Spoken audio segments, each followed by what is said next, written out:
Hacker. So this one has been reported to me by Julius. Julius is one of my great students. The guy is brilliant and I think he has a lot of potential, and I have given the guys in my endless Discord server the assignment to look for any type of great write-up for me. And why do I do this? Partially because I can read them then, but also because it gives them something where they're like, okay, now I have to focus on write-ups. Let's see what makes a good write-up. How many write-ups are there? What is out there? So I hope that this was a little bit stimulating in that regard. Let's talk about this article. Subdomain takeover levels recursive. Subdomain takeover automation using subz. So if we go and we look for subz, we won't find any releases for this.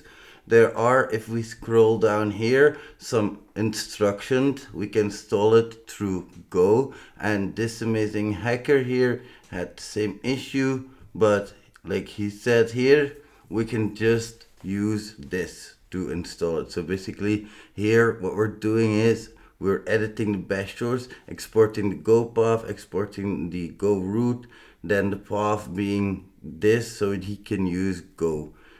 Basically, Go can be installed in other ways as well, but this is one of the simplest.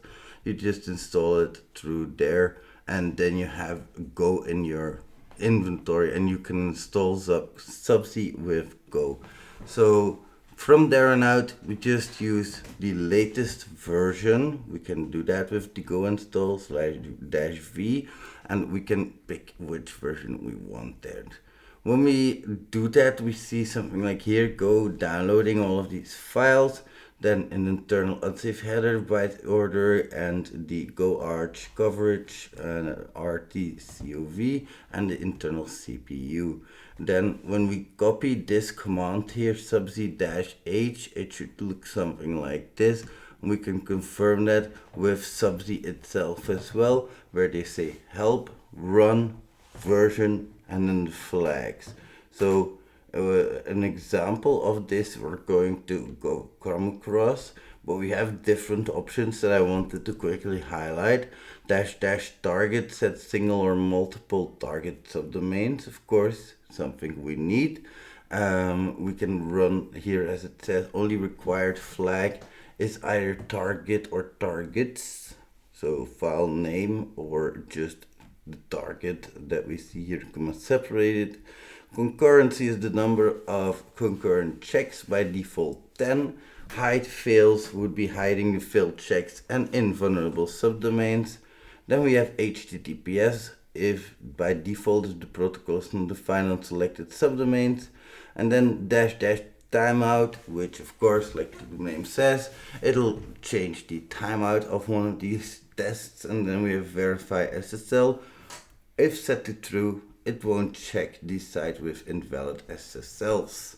An example can be shown here. Subz run with targets or with a target, and command line aliases are the run-r, update-u, and the version-v. So subz run could also be subz-r, targets, list, etc.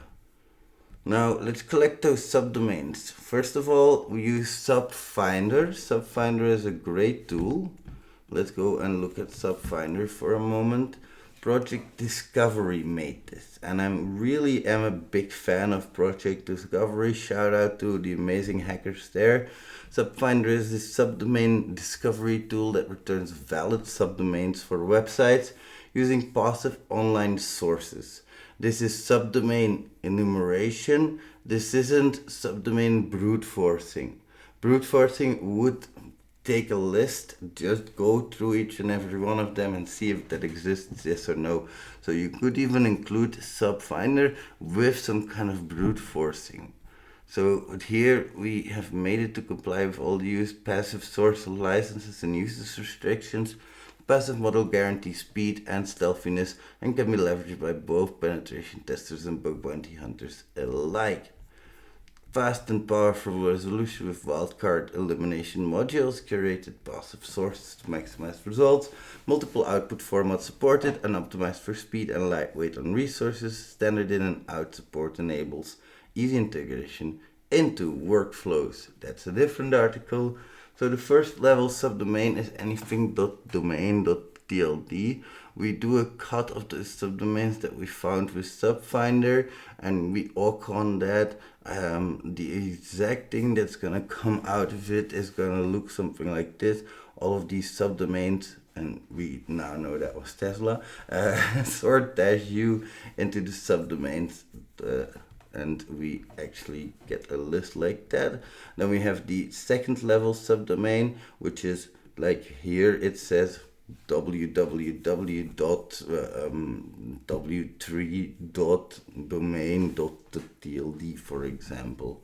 That could be one. So he grabs those two level domains, first the one level domains, now the two level domains, to throw in there, like assets.github.ap.tesla.com, and the third level domains. He does the same with the fourth and the fifth and the sixth level subdomains. ChatGPT assistance here, yes, subdomain takeover vulnerabilities can exist at any subdomain level, but the likelihood varies based on factors such as hosting services.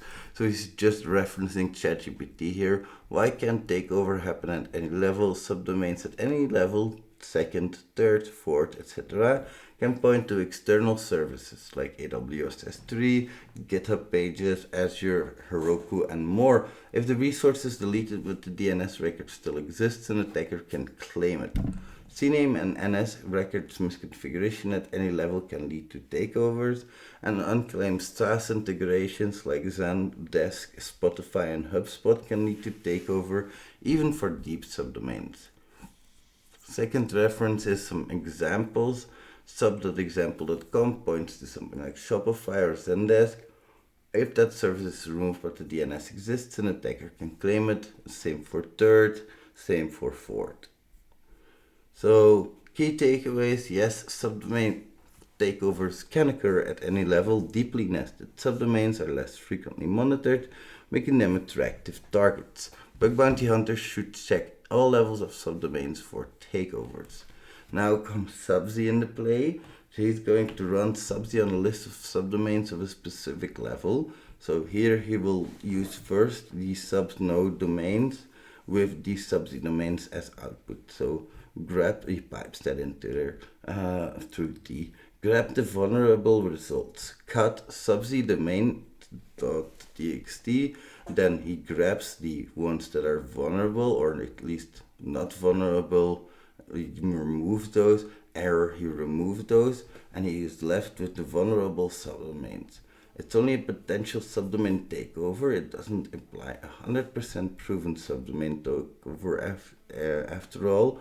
After that, it needs to find out which particular service is vulnerable, go to that service portal, register with the vulnerable result, output it, and check if it's available to register and take over it, or it's just a false positive result. For example, let's say I found Squarespace, then I will read some blogs about it and then proceed accordingly. Site medium.com, Squarespace takeover. How do I take over a blah blah blah in Squarespace? How do I take over? So he's actually dorking for his like Medium articles, which then contain how to take over subdomain things and of a specific service. So AWS S3, for example, or here, like he says, Squarespace, Shopify, whatever. Below is a list of services and how to claim the subdomains with dangling DNS records by Ed Overflow. This guy is brilliant. Can I take over XYZ?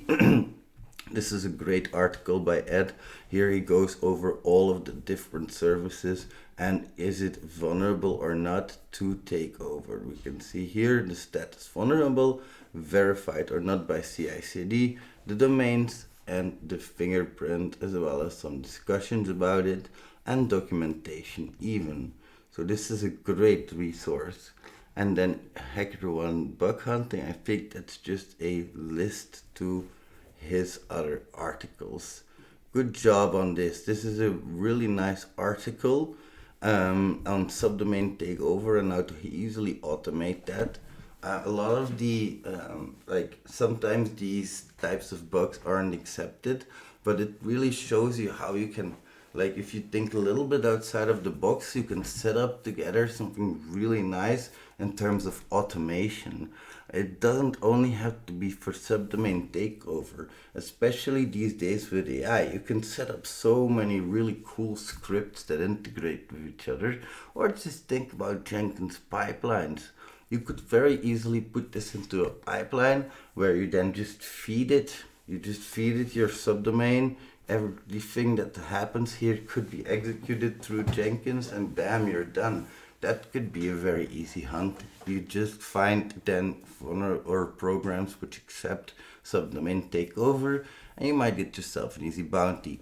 Thanks a lot for watching, amazing hackers. I really appreciate it. My summer sales are still going on.